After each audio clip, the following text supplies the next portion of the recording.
Moustapha Diakhaté a pu justement briser le silence depuis la prison de Rebeuss où il est actuellement. Donc ki nga xam ne que moo di justement Moustapha Diakhaté mi ngi wax waaye itam mi ngi chargé exactement les magistrats. Alors donc pour redire exactement ses propos ou bien pour le citer, je ne suis demandeur ni preneur d'aucune liberté provisoire maanaam nee na sàkkul waaye itam du jël li nga xam ne que moo di justement liberté provisoire moom nee na il préfère mourir en prison que de participer à donner un vernis juridique à une prise d'otage politique. Alors aussi mi ngi invité ses proches à s'abstenir de demander une autorisation de visite à mes réviseurs du parquet de Dakar. Donc nag ki nga xam ne moo di Moustapha Diakhaté loolu la daal di yëkki jamono ji bëggul kenn seet si ko waaye itam nee na sàkkul si li nga xam ne moo di liberté provisoire te itam ñaanu ko. Il préfère nekk si kaso bi ak li nga xam ne moo di justement dignité mu doon kàddu yoo xam ni itam moom Moustapha Diakhaté yëkki na ko. Alors naka daal di jàngatee justement ces propos de Moustapha Diakhaté de plus en plus quoi qu'on puisse sûr ñi ngi ajana li nga xam ne moo di ay la date de la proclamation exactement de son verdict. Oui, je crois que bëgg-bëggam la wax ah te kenn mënu ci dara ku wax sa bëgg-bëgg kenn mënu ci dara yow yaa ne kaso yow yaa ne bëggoo ñu lay ñu seet si la yow yaa ne bëggoo ñaan liberté provisoire léegi nit ñi lan lañ ci mënuñ ci dara bëgg-bëggam la wax man en tout cas man d'accord naa nangul naa ko moom bëgg-bëggam y a pas de problème maintenant il reste à voir si ses avocats ñoom dinañu respecter décision am il reste à voir parce que il travaille pas avec nous c'est pas la population qui est son interlocuteur. L'interlocuteur de Moustapha Diakhaté c'est ses avocats. C'est la justice. Donc bu fekkee dafa ne population bëgguma ku may seet si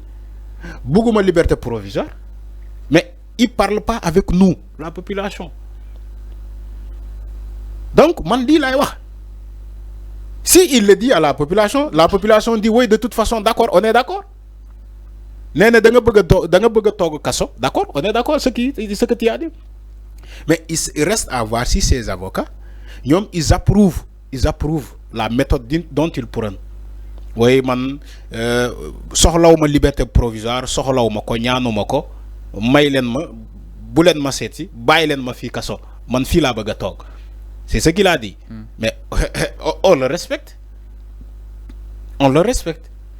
bu fekkee population bi lay aviser la population est d'accord maintenant bu fekkee ces avocats lay waxal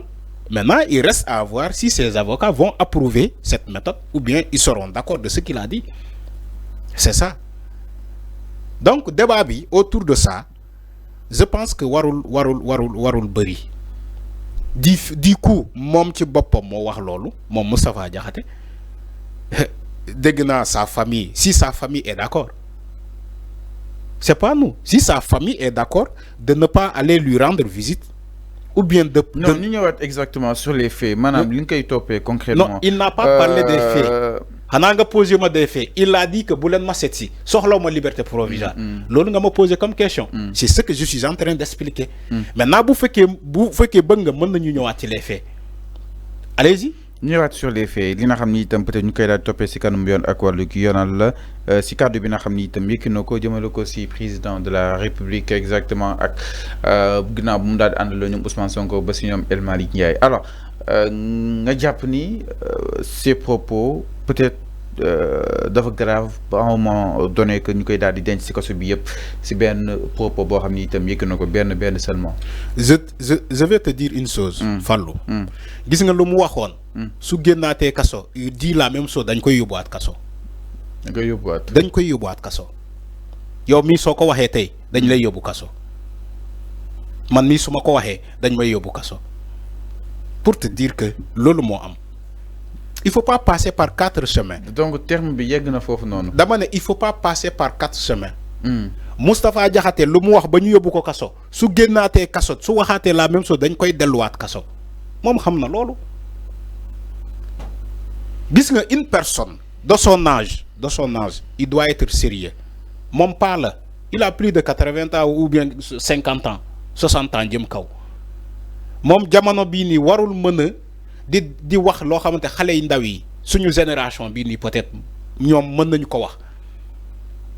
ñun ñoko mëna wax suñu génération bi mom kilifa bu mu doon normalement avec son âge mu taxaw ne yeen xalé ndaw yi da ngeen non c'est un terme assez technique il sa xalé xam nañ terme bobu noonu mais raison de plus raison en de plus Fallou tu peux pas me dire que Moustapha Diakhaté Sénégal bu mu daj mom mo fi gëna dégg olof français Gounia fi français là je pose la question ndax Gounia fi français là français la kay en français là français la légui Sénégal ba mu daj mom mo fi gëna dégg français Gounia fi xamoo sax fooy taxaw xamoo ni ko Gounia fi non mais poste moo tax ma ne la man duma ko wax lu ma wóorul duma ko wax du question xawma de dama ne duma ko wax mu doon wolof mu doon français duma ko wax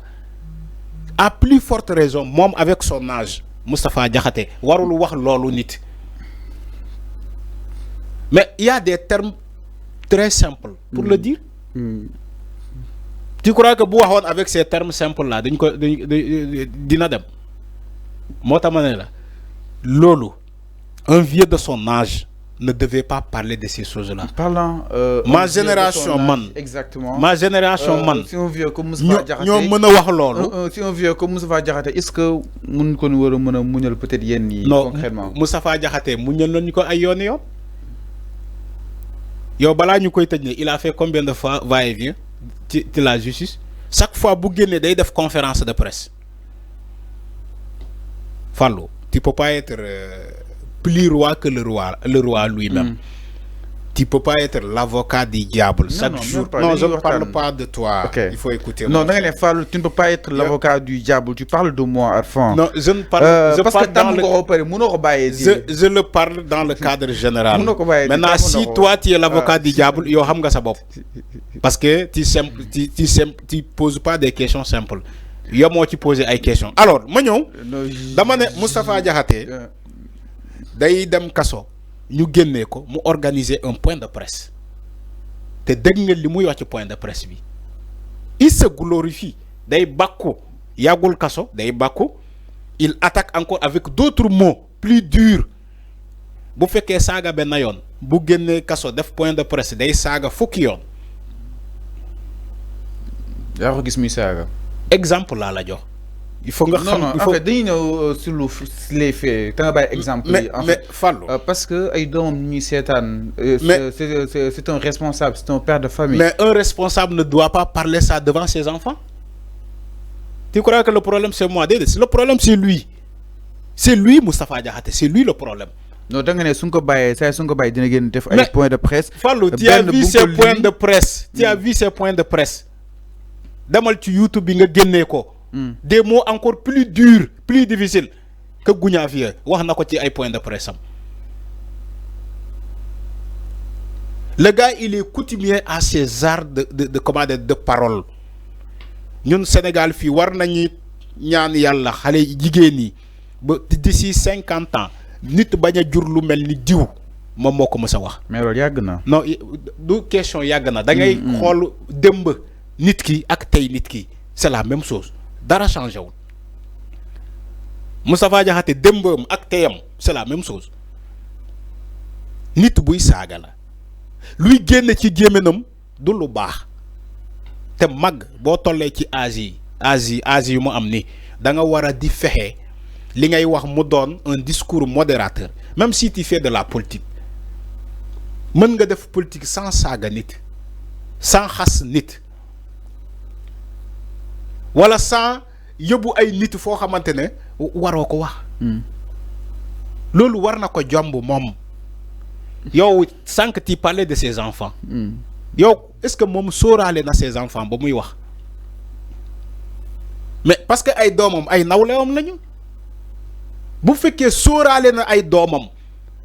je crois que Moustapha Diakhaté du wax yeneen yi yu muy wax parce que dañ ko koy xeebee ses enfants vont souffrir buñ leen ne sa papa moo wax lii moo tax ma ne la le problème c'est lui Moustapha Diakhaté en réalité c'est pas nous c'est pas les autres c'est lui-même il veut pas changer le gars il veut pas changer c'est ce qu'il est il veut pas changer c'est dans sa vraie nature c'est lui qui l'a dit maintenant ñun lan lañ ci mën mënuñ ci dara di te ñun ñoo voté ay loi Sénégal fii c'est un pacte national. La constitution c'est un texte. Les lois c'est des textes, c'est des écrits. Tant que modifier loi yooyu ñoom ñoo fii nekk di appliquer wu à tout le monde te loi yi dafa am lu ñu wax ni que ku saaga public injure publique dafa am peine bu ñu lay daan diffusion de fausses nouvelles dafa am peine bu ñu lay daan loi yi ñoo ko wax nekkul man maa ko inventé man dama juddu fekk fi loi yi comme loolu nga ko ñu ñëpp. Donc on accepte que ne loi yooyu war nañu ko appliquer ci ñeneen mais ñu mel ni ñooñu ñoom Moustapha Diakhaté et autres ñooñu nañ leen bàyyi parce que dañuy ne non mbiru fayantoo la